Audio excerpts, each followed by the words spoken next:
الرجيم بسم الله الرحمن الرحيم إن المتقين في ظلال وعيون وفواكه مما يشتهون كلوا واشربوا هنيئا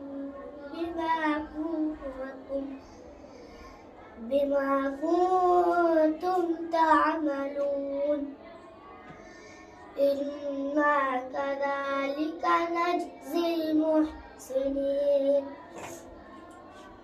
ويل يومئذ للمكذبين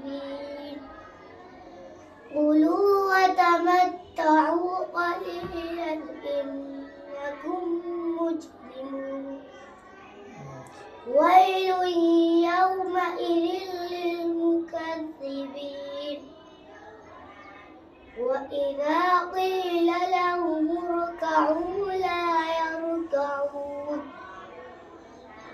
ويل يومئذ للمكذبين فبأي حديث بعده يؤمنون صدق الله العظيم.